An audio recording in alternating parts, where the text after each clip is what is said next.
மாதவிய சுரேகா வச்சு செய்யறது யாருக்கெல்லாம் பிடிச்சிருக்குதோ அவங்களாம் நம்ம வீடியோ கலெக்ட் பண்ணிக்கோங்க.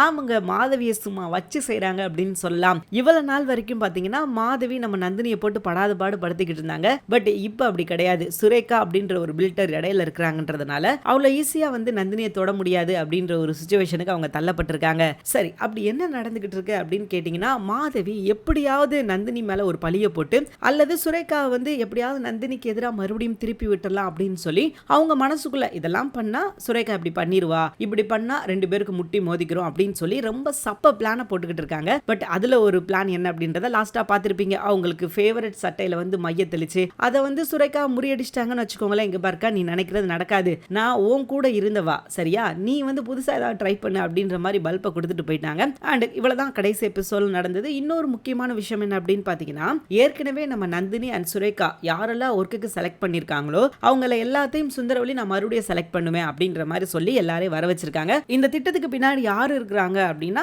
மாதங்கி தான். சோ மாதங்கிக்காக தான் அவங்க இப்படி ஒரு விஷயத்த பண்றாங்க. இவங்க கண்ணை மூடிக்கிட்டு இவங்க என்ன பிளான் அப்படின்னா எல்லாத்தையும் ரிஜெக்ட் பண்ணணும் அப்படின்றது தான் இவங்களோட பிளான். ஆனா சூர்யா அதை முறியடிக்க போறாரு. அண்ட் கடைசி எபிசோட்ல பாத்திருப்பீங்க, சூர்யா அந்த பியூன் ட்ரெஸ் போட்டு வந்தார் பாத்தீங்களா, அதெல்லாம் உண்மையிலே தரமா இருந்துச்சு அப்படின்னு சொல்லலாம். ஏன்னா அந்த பியூன் ட்ரெஸ் தான் அவங்க ரொம்ப கேவலமா பேசி இருக்கிறாங்க. சோ அதனாலதான் சூர்யா என்ன பண்ணிருக்காரு அப்படின்னா, இவங்க மாமாவோட அந்த பியூன் ட்ரெஸ்ஸை எடுத்து போட்டு வந்து இன்னைக்கு ஒரு செம்மையான சம்பவம் பண்ண போறார் அப்படின்னு சொல்லலாம். ஏன் அப்படின்னு கேட்டீங்கன்னா, இந்த இன்டர்வியூ கேன்சல் ஆகிறது கூட வாய்ப்பு இருக்குது. சோ நந்தினி சுரேகா யாரை செலக்ட் பண்ணிருக்காங்களோ அவங்களுக்கு தான் அப்பாயின்மெண்ட். சோ புதுசா யாரை செலக்ட் பண்ண வேண்டியதுல இவங்க வந்து எலிஜிபிளான கேண்டிடேட். சோ இவங்க வந்து செலக்ட் ஆகல அல்லது சரியா ஒர்க் பண்ணல அப்படின்னா சொல்லலாம். பட் இவங்க செலக்ட் ஆகிருக்காங்க. அண்ட் அதுக்கப்புறம் சரியா ஒர்க் பண்ணலாம் மட்டும்தான் பேச முடியும். சோ அந்த அளவு கொண்டு போய் விட்டுருக்காரு சூர்யா. சோ தரமான சம்பவம். அதுலயும் பாத்தீங்கன்னா சுந்தரவழிக்கு ஒரு நல்ல பாடத்தை புகுத்தினாரு. எல்லாமே வந்து தொழில் தான். சோ எந்த தொழிலும் மேல கிடையாது, எந்த தொழிலும் கீழே கிடையாது. சோ அதனால பாத்தீங்கன்னா நம்ம சூர்யா செஞ்ச சம்பவங்கள் இன்னைக்கு ரொம்பவே அற்புதமா இருந்தது. அண்ட் இதெல்லாம் பார்க்கும்போது மாதங்கி, மாதவி, சுந்தரவழி எல்லாருமே பயங்கர கொலகான்ல இருக்காங்க நந்தினி மேல. நந்தினி வந்து நம்ம எல்லாருக்கும் சுரேகாவை எதிராக திருப்பிட்டா. அது இல்லாம அருணாச்சலமா இருக்கட்டும் அண்ட் சூர்யாவா இருக்கட்டும் ஆல்ரெடி அவங்க பக்கம் தான் இருக்காங்க.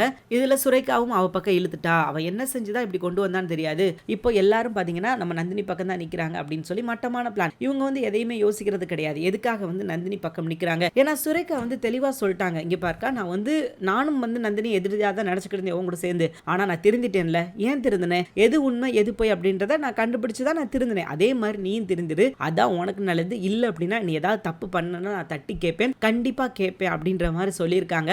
ஆனா அதை எதுவுமே மாதவி கேட்காம இன்னும் அதிகமா அசிங்கப்பட்டு நிக்க போறாங்க. லாஸ்ட் எபிசோட்ல ஒரு வார்னிங் மாதிரி கொடுத்திருந்தாங்க. என்ன அப்படின்னா, இந்த விஷயத்த பண்ணது மாதவி தான் அப்படின்னு சொல்லி தெரிஞ்சும் யாருக்கிட்டையும் போட்டு கொடுக்காம நீ பாட்டுக்கு போயிரு, உன் வேலையை பாரு, தேவையில்லாம மறுபடியும் பிரச்சனை பண்ணாத அப்படின்னு சொல்லி ரொம்ப ஜென்டில்மேனா சொல்லி இருந்தாங்க. ஆனா எதையுமே கேட்காம மறுபடியும் அவங்களோட திட்டத்துல செயல்படுத்த ஆரம்பிச்சிட்டாங்க. பார்க்கலாம் இதுக்கப்புறம் என்ன நடக்குது அப்படின்னு சொல்லி. தேங்க்யூ ஃபார் வாட்சிங்.